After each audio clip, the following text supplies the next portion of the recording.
మొన్న 7వ తారీఖుకి నేను వైఎస్ఆర్సీపీ పార్టీలో జాయిన్ అవ్వడం మీ అందరికీ తెలిసిందే. నన్ను రాజకీయాలకు తీసుకొచ్చింది మన great chief minister Rajasekhara Reddy గారు అన్నది మీ అందరికీ తెలుసు. అప్పుడు ఉమ్మడి రాజ్యం కాబట్టి నేను సికింద్రాబాద్ నుంచి ఎమ్మెల్యేగా కాంటెస్ట్ చేశాను, గెలిచాను. దాని తర్వాత జరిగిన విషయాలని మీ అందరికీ తెలుసు. దాని తర్వాత కొన్ని కారణాల వల్ల మళ్ళీ నేను అలా అక్కడే కంటిన్యూ అయిపోయాను.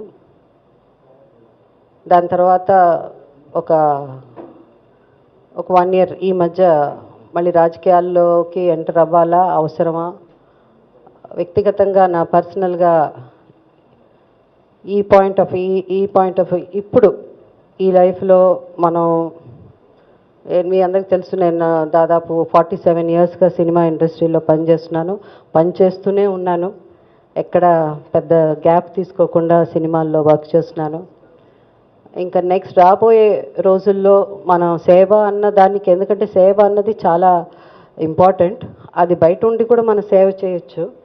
సినిమాల్లోనే ఉండి సేవ ఏంటి రాజకీయాల్లోనే సేవ చేయాలన్నది ఏం లేదని చాలామంది అంటారు. కానీ నేను రాజకీయాల్లోకి వచ్చిన తర్వాత తెలుసుకున్నాను, రాజకీయాల ద్వారా మనం ఒక పోస్ట్ ద్వారానో లేకపోతే ఒక రాజకీయాల్లో ఉండడం వల్ల మనం చాలా మంచి పనులు చేయొచ్చు అన్నది నేను ఒక ఎమ్మెల్యే అయిన తర్వాత నాకు అదే అర్థమైందనమాట. మళ్ళీ నేను వైఎస్ఆర్సీపీ పార్టీలోకి రావడానికి కారణం, డెఫినెట్గా తిరిగి రాజకీయాలు ప్రవేశపెట్టేటప్పుడు మనం వచ్చేటప్పుడు అది మధ్యలో కూడా నేను వచ్చి అనుకున్నాను, కొన్ని కారణాల వల్ల జరగలేదు. దాని తర్వాత ఇప్పుడు తిరిగి తెలుగులో అంటారు కానీ వాళ్ళ గూటికి వాళ్ళు చేరుకున్నారు. అలా నేను మళ్ళీ వైఎస్ఆర్సీపీ పార్టీలో జాయిన్ అయ్యాను. ముఖ్యంగా ఇప్పుడు మన రాష్ట్రంలో, ఏపీ రాష్ట్రంలో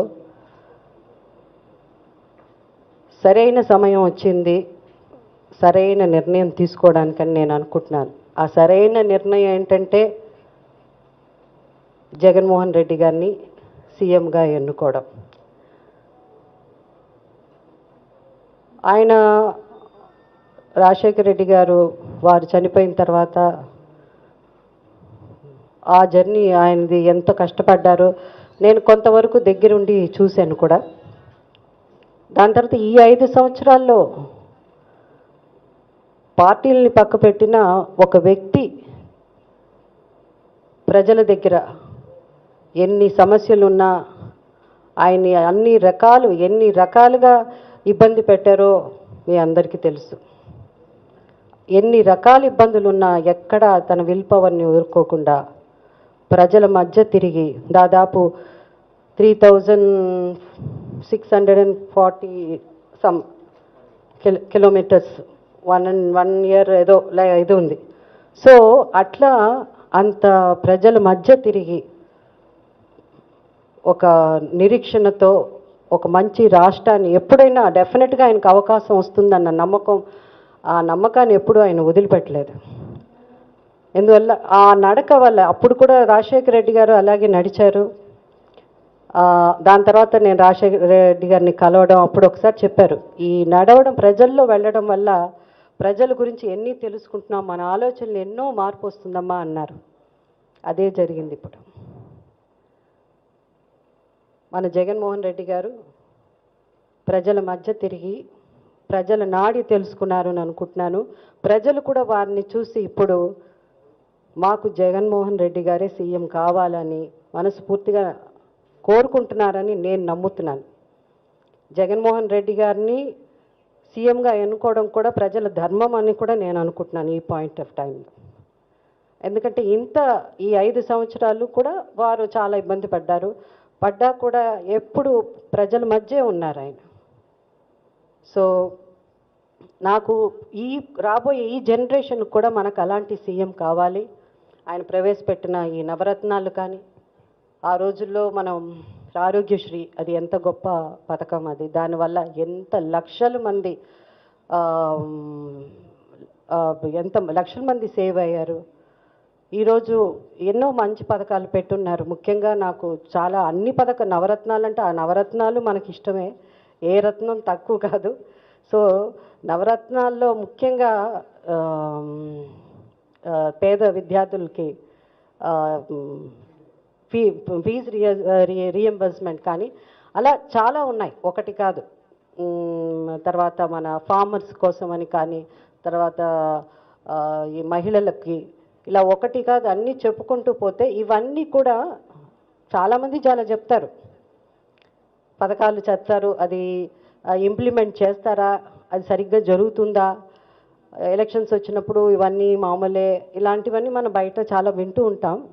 బట్ జగన్మోహన్ రెడ్డి గారి విషయంలో మాత్రం నేను 100% ష్యూర్ అండి, ఇది నా మనసులోని చెప్తున్నాను, ఆయన తప్పకుండా చాలా చాలా మంచి పనులు, తను ఇచ్చిన మాట ప్రకారం నిలబడే మా వ్యక్తి కాబట్టి ఈ పనులన్నీ, ఎందుకంటే ఇప్పుడు ఆయనకి ఇట్స్ అ ఛాలెంజ్. తను చూసిన స్ట్రగుల్ కానీ, తను పడిన స్ట్రగుల్ కానీ ఇవంతా ఒక ఛాలెంజ్ అండి. మన ఏపీ రాష్ట్ర ప్రజలకి తప్పకుండా ఆయన మేలు చేస్తాడు, ఇది ఆయన చేసి చూపిస్తాడు. కానీ ఆయన చెయ్యాలంటే ఏంటి, మనం ఒక అవకాశం ఇవ్వాలి, అవకాశం ఇస్తేనే కదా, అవకాశం ఇవ్వకుండా ఉండకూడదు మనం. సో ఇప్పుడు ఆయనకున్నంత ఎక్స్పీరియన్స్ బోత్ సైడ్స్ అన్నీ చూసాడు కాబట్టి ఆయనకున్నంత ఎక్స్పీరియన్స్ ఎవరికీ లేదు ఇప్పుడు అని అనుకుంటున్నాను, ఇప్పుడు ఉండే జనరేషన్లో. సో తప్పకుండా యువత అంతా ఆయన వెనకే ఉన్నారు, పెద్దలు, పేదవాళ్ళకు మాత్రం 100% అన్ని 100% ఆయన న్యాయం చేస్తాడు, పేదవాళ్ళకి కానీ. అండ్ ఫార్మర్స్, సో రైతు వాళ్ళు ఇంపార్టెంట్. అంటే నాకే 15 సంవత్సరాల ముందు ఫార్మర్స్ అంటే, రైతులు అంటే ఎంత ఇంపార్టెన్స్, వాళ్ళు మనకి ఎంత మంచి చేస్తున్నారని నాకే తెలియదు. 15 years బ్యాక్, 15 years బ్యాకే నాకు తెలిసింది రైతన్న అంటే ఎంత గొప్ప. ఎందుకంటే అతను వాళ్ళు లేనిదే మనం లేదు అన్నది చాలా లేటుగా తెలుసుకున్నాం. అంటే ఎన్వైర్న్మెంట్ గురించి తెలుసుకుని, తర్వాత ఇవన్నీ వాటి గురించి, ఎన్వైర్న్మెంట్ గురించి తెలుసుకున్నప్పుడు ఇంకా రైతు గురించి తెలుసుకుని అట్లా తెలుసుకున్న వాళ్ళం మేము. బట్ ఈరోజు అలాంటి రైతులకు కానీ పేదవాళ్ళకు కానీ జగన్మోహన్ రెడ్డి గారు సీఎం అయినప్పుడు చూడండి మీరు, తప్పకుండా వారందరినీ ఆయన ఇచ్చిన మాట నిలబెట్టుకుంటాడు. వాళ్ళందరికీ రాజశేఖర రెడ్డి గారు ఎంత గొప్ప చేశారో వారిని మర్చిపోకూడదండి. ఆయన చేసిన మంచి పనులు బహుశా ఏ చీఫ్ మినిస్టర్కు అంటే ప్రజల కోసం మనం ఒక చీఫ్ మినిస్టర్ అయితే అందరూ చేస్తారండి, అందరూ పెడతారు, అది ఎవరు ప్రతి చీఫ్ మినిస్టర్ చేసేదే అది. కానీ ఆయన రాజశేఖర రెడ్డి గారు కూడా ఎప్పుడు పాదయాత్ర చేశారో ఆ పాదయాత్రల నుంచి ఆయన చెప్పారు, ఒక్కొక్క ఇంటికి వెళ్ళినప్పుడు నాకు ఎంత మనసు కష్టపడింది, ఒక్కొక్క ఊరు వాడ తిరిగినప్పుడు నాలో ఆలోచనలోనే మార్పు వచ్చింది. అదే ఈరోజు జరిగి జగన్మోహన్ రెడ్డి గారు డెఫినెట్గా రాజశేఖర రెడ్డి గారు ఎంత చేశారో అంతకంటే ఎక్కువే చేస్తారన్న నమ్మకం నాకుంది. అలాగే మార్పు అన్నది కూడా రావాలండి. జగన్మోహన్ రెడ్డి గారిని ఇప్పుడు చీఫ్ మినిస్టర్ ఆంధ్ర రాష్ట్ర ప్రజలు తప్పకుండా చేస్తారన్న విశ్వాసం నాకుంది. ఎందుకంటే మార్పు రావాలి. చంద్రబాబు నాయుడు గారు ఎక్స్పీరియన్స్ అయ్యి ఉండొచ్చు, ఇంతకుముందు చీఫ్ మినిస్టర్గా చాలా చేశామని, ఆ ఎక్స్పీరియన్స్ అయితే ఇప్పుడైతే అది ఏ విధంగానూ పనిచేయలేదని నా అభిప్రాయం. అది ఆయన తీసుకొస్తానన్న ప్యాకేజీలు కానీ ఆయన చేయాలన్నది చేయలేకపోయాడని నేను అనుకుంటున్నాను. కాబట్టి ఈ సమయం ఇంతకుముందు నేను చెప్పినట్టు ఇది సరైన సమయం, సరైన నిర్ణయం తీసుకోవాలి. ఎందుకంటే నిర్ణయం తీసుకోవడం ఒక మార్పు కోసం తప్పకుండా జగన్మోహన్ రెడ్డి గారిని మనం గెలిపించుకోవాలి.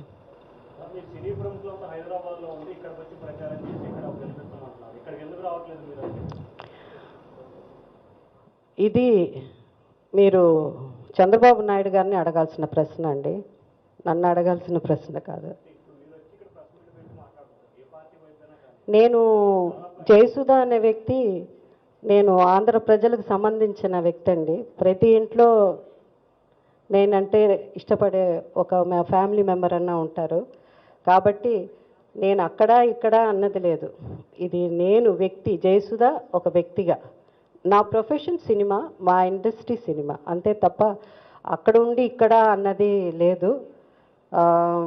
మేము అన్నీ తెలంగాణకి సంబంధించిన వాళ్ళం, తెలుగు మాట్లాడే ప్రతి స్టేట్కి సంబంధించిన వాళ్ళం.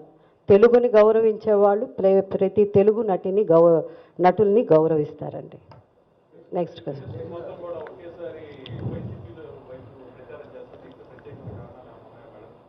యాక్చువల్గా అండి మన రాజశేఖర రెడ్డి గారు చేసిన ఇండస్ట్రీకి చాలా మేలు చేశారండి. చంద్రబాబు నాయుడు గారి కంటే ఎక్కువ చేసిన వారు మన late chief minister Rajasekhara Reddy గారు. యాక్చువల్గా ఇప్పుడు ఈ సమయంలో మొత్తం ఇండస్ట్రీ సపోర్ట్ చేయాలి. చాలామంది వచ్చేసాము, ఇంకా చాలామంది రావాలి. చాలామంది సీక్రెట్గా సపోర్ట్ చేస్తున్నారని నేను అనుకుంటున్నాను. ముందు కనిపించడం లేదేమో, వాళ్ళ బ్లెస్సింగ్స్ కూడా ఉంటుంది, వాళ్ళ సపోర్ట్ కూడా ఉంటుంది. అది 100% ఉండి తీరాలండి. మరి చేయాల్సిన ధర్మం వాళ్ళది.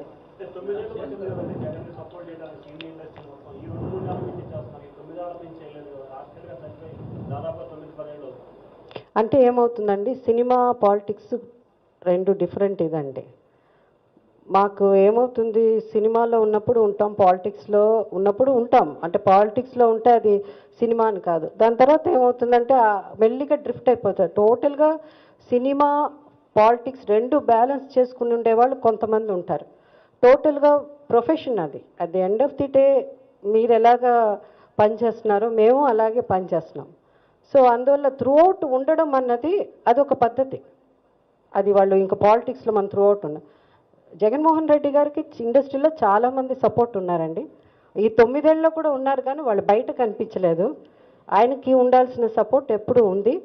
ఇప్పుడు కూడా ఇండస్ట్రీలో నాకు తెలిసి 80% జగన్మోహన్ రెడ్డి గారు వెనకాల ఉన్నారని నేను నమ్ముతున్నానండి. టీఆర్ఎస్కి ఎట్లా సంబంధం ఉంటుంది చెప్పండి, దీంట్లో ఏ విధంగా సంబంధం ఉంటుంది? పైగా ఫస్ట్ ఆఫ్ ఆల్ ఒకటి క్లారిఫై, సినిమా వాళ్ళని మాత్రం ఎవ్వరు ఫోర్స్ చేయలేరండి. అదొక్క గొప్ప విషయం. ఏంటంటే సినిమా వాళ్ళు ఎట్టి పరిస్థితుల్లో ఎవరో చెప్తే వెళ్ళిపోయి అన్నది, వాళ్ళుగా పాలిటిక్స్లో జాయిన్ అయ్యేటప్పుడు జాయిన్ అవుతారు, అది వేరే విషయం. కానీ మీరు ఇక్కడి నుంచి అక్కడ అంటే ఏంటంటే మనం ఏదో ఒక వాళ్ళ దగ్గర నుంచి లబ్ధి పొంది వాళ్ళకి మనం ఏదో విధంగా రుణపడి ఉంటేనే వాళ్ళు చెప్తే వింటాం. ఇప్పుడు మనకి టీఆర్ఎస్ వాళ్ళు చెప్తే అసలు ఎక్కడి నుంచి రూమర్స్, నేను కూడా న్యూస్ చూస్తున్నాను కాబట్టి నేను వింటే అన్నీ కేసీఆర్ గారు చెప్పారు, తర్వాత టీఆర్ఎస్ వాళ్ళు చెప్పేస్తూ వచ్చేస్తామా అండి? హైదరాబాద్ ఎక్కువ ఆస్తులు ఉన్నాయి, ఇండస్ట్రీ కూడా ఎక్కువ వాళ్ళే ప్రోత్సహిస్తున్నారు కాబట్టి ఆ ప్రదర్శన అనేది ఎక్కువ రూమర్స్ నడుస్తున్నాయి. అవన్నీ అపోజిషన్ పార్టీ చేసిన పని అండి. ఏదో కావాలి కదా, రోజుకు కొత్తగా ఉంటాయి తప్ప మీకు కూడా మీడియా వాళ్ళకి ఏం విషయం ఉండదు. సో ఇప్పుడు మీడియానే కాకుండా ఇంకా అది ఎక్స్టెండెడ్ సోషల్ మీడియా ఇంకా అలా వెళ్తూనే ఉంది. పొద్దున మనకి ఒక ఫ్యామిలీ మెంబర్ లాగా సోషల్ మీడియా కూడా, అది లేనిదే లేదు జీవితం. మంచినీళ్ళు లేకపోయినా పర్వాలేదు, కానీ అది చాలా ఇంపార్టెంట్ అన్న ఇదైపోయింది.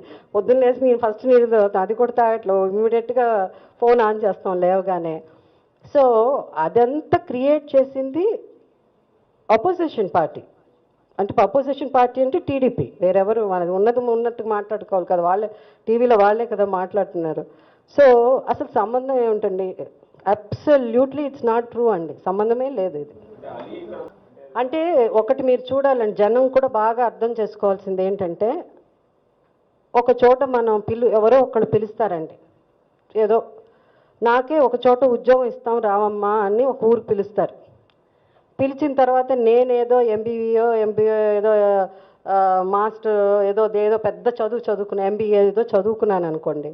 అక్కడికి వచ్చిన తర్వాత నీకు ఇది చేస్తాను అది చేస్తాను అని ప్రామిస్ చేసి లాస్ట్లో అక్కడెక్కడ నించో కూర్చో తర్వాత చూస్తాను, లేకపోతే వేరేదో పని అంటే, ఎవరైనా వాళ్ళ మీద ఒక విశ్వాసంతో ఒక నమ్మకంతో వాళ్ళతో పాటు తిరిగిన ఆల్మోస్ట్ ఏదో చాలా ఏళ్ళు ఉన్నట్టున్నాడండి టీడీపీలో. 20 years ఏదో చెప్తా ఉన్నాడు తను.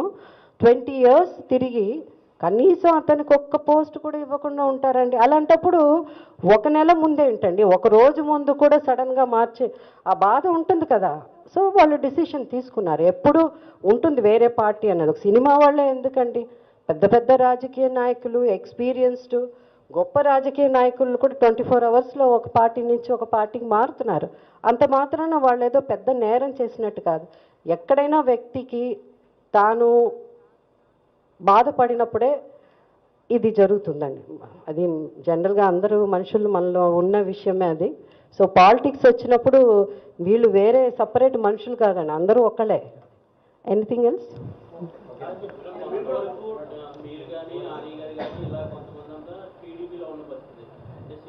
టీడీపీలో నేను కనిపించానా మీకు? టీడీపీలో నేను టీడీపీలో అండి వ్యక్తిగత స్వార్థం అంటే ఈరోజు ఒక పార్టీలోకి ఎందుకు వస్తామండి? మనకు పని చెప్పాలి కదా. మీ చేతి కెమెరా ఇస్తేనే కదా వెళ్ళి షూట్ చేసుకుని రమ్మని, మీకు కెమెరా ఇస్తేనే కదా మీరు వెళ్ళి షూట్ చేస్తారు. మీరు మమ్మల్ని వెళ్ళి ఇంటర్వ్యూ తీసుకుని రమ్మంటేనే కదా మీరు వచ్చి ఏమీ ఇవ్వకుండా రోజు ఉంటే ఏదో ఒక పని ఇవ్వాలి కదండి. నాట్ నెసెసరీ ఓవర్ నైట్ వాళ్ళని వచ్చి you don't have to make them minister, you don't have to make them some MLC. అది కాదు, ఒక్క పోస్ట్ ఇవ్వండి. ఏదో ఒక డెసిగ్నేషన్ లేకుండా జయసుధ అంటే అందరికీ తెలుసు కదా, ఆలి అంటే అందరికి తెలుసు కదా, ఏమని వెళ్ళి రోజు నించుంటాం? మేము సినిమా యాక్టర్లు కానీ అంతకని మేము వెళ్ళి స్టేజ్ల మీద డ్రామాలు వేయడానికి కాదు కదా వచ్చింది. ఏదో ఒక సేవ చేయడానికి వచ్చినాం. అట్లీస్ట్ అక్నాలెడ్జెస్, కొంచెం ఒక మర్యాద ఇవ్వండి మాకు కూడా, మాకు ఒక గౌరవాన్ని ఇచ్చి ఏదో ఒక మీరు పోస్టే ఏదన్నా ఇచ్చి ఇదేం పోస్ట్ మేమేం చేస్తాం అని అంటే అప్పుడు తప్పు పట్టచ్చు. ఏమీ చేయకుండా మీరు వచ్చి అది ఇవ్వలేదు వ్యక్తిగత ఏం కోరికలు, ఇంత పాపులర్ అయ్యి ప్రజల మధ్య మాకు ఇంత మంచి గౌరవం, ఇంత అభిమానం ఉన్నప్పుడు అక్కడ ఒక చిన్న వాటికి మేము దిగజారిపోవండి. ఆ స్థాయి ఎప్పుడు తెచ్చుకోము మేము.